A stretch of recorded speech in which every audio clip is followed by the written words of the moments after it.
Patreon और अन्य माध्यमों से नेशनल दस्तक का सहयोग करने वाले सभी दर्शकों का बहुत बहुत शुक्रिया। आपके सहयोग से ही बहुजन मीडिया को नई ऊंचाई मिल रही है और मनोबल और अधिक बढ़ रहा है। आशा है आगे भी आप हमें ऐसे ही सपोर्ट करते रहेंगे। धन्यवाद। सरकार ने कोविड-19 महामारी के खिलाफ लड़ाई तेज करने के लिए बुधवार को पीएम केयर्स फंड से 3100 करोड़ रुपए जारी किए। सरकार की इस पहल के बाद प्रसिद्ध अभिनेता और भाजपा सांसद किरण खेर के पति अनुपम खेर ने पीएम केयर्स फंड पर सवाल उठाने वालों पर निशाना साधा। उन्होंने ट्वीट किया, एक जोरदार तमाचा उन सभी दुखी आत्माओं के चेहरों पर जिनको इस फंड में भी कोई साजिश नजर आ रही थी। अब इस थप्पड़ की गूंज सबको सुनाई देगी, जरूर सुनाई देगी। हालांकि अनुपम खेर यह भूल गए कि पीएम केयर्स फंड में अब तक कितना दान आया है, इसको लेकर सवाल उठ रहे हैं, जबकि सरकार ने इसमें से 3100 करोड़ रुपए खर्च करने के लिए जारी करने की जानकारी दी है। सरकार ने यह अभी नहीं बताया कि इस फंड में अब तक कितना दान आया है। पीएम केयर्स ट्रस्ट का गठन 27 मार्च 2020 को किया गया था। प्रधानमंत्री इसके पदेन अध्यक्ष हैं। रक्षा मंत्री, गृह मंत्री और वित्त मंत्री इसके पदेन सदस्य हैं। यहाँ भी उल्लेखनीय है कि प्रधानमंत्री संबंधित क्षेत्रों में से 3% व्यक्तियों को पीएम केयर फंड में बोर्ड ऑफ ट्रस्टी में नियुक्त कर सकते हैं। हालांकि इसकी भी कोई जानकारी नहीं है कि उन्होंने इन पदों पर किसी को नामित किया है या नहीं। यही नहीं, पीएम केयर्स फंड को लेकर कांग्रेस समेत अन्य विपक्षी पार्टियां लगातार सवाल उठा रही हैं। कांग्रेस ने इसकी ऑडिट की भी मांग की है।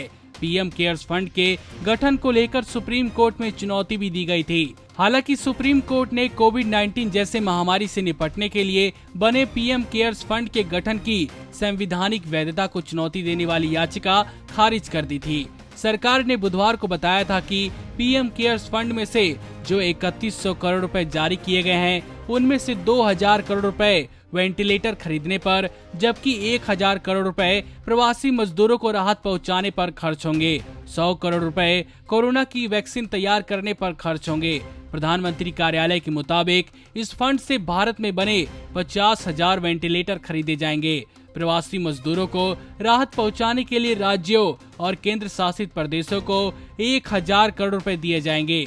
यह रकम राज्यों के जिला अधिकारी, निगम कमिश्नर को भेजी जाएगी। नमस्कार। नेशनल दस्तक अपनी आर्थिक जरूरतों को पूरा करने के लिए अपनी ऑडियंस पर निर्भर है। बहुजन समाज से संबंधित मुद्दों को उठाने के कारण यूट्यूब की तरफ से नेशनल दस्तक की कई वीडियो पर एड्स नहीं दी जाती, जिसके कारण हमें आर्थिक समस्याओं का सामना करना पड़ रहा है। आपका एक छोटा सा कदम बहुजन मीडिया को बचा सकता है। आपके सहयोग और सहायता के कारण ही हमने अभी तक यह मुकाम हासिल किया है। नेशनल दस्तक को आप पैट्रियन के जरिए सपोर्ट कर सकते हैं। इसके साथ ही आप अन्य माध्यमों जैसे यूपीआई, गूगल पे, डेबिट कार्ड, वॉलेट, फोन पे आदि से भी हमारी मदद कर सकते हैं, जिसका लिंक वीडियो के नीचे डिस्क्रिप्शन में डाल दिया गया है। पैट्रियन पर आप हमें प्रतिमाह $2 यानी 140 रुपए प्रति माह से हमारे साथ जुड़ सकते हैं। दूसरे माध्यमों में राशि की कोई सीमा नहीं है। आपके सहयोग से ही बहुजन मीडिया को एक नई दिशा मिली है और इसे अभी एक नए मुकाम तक लेकर जाना बाकी है, जो आपके साथ के बिना संभव नहीं है।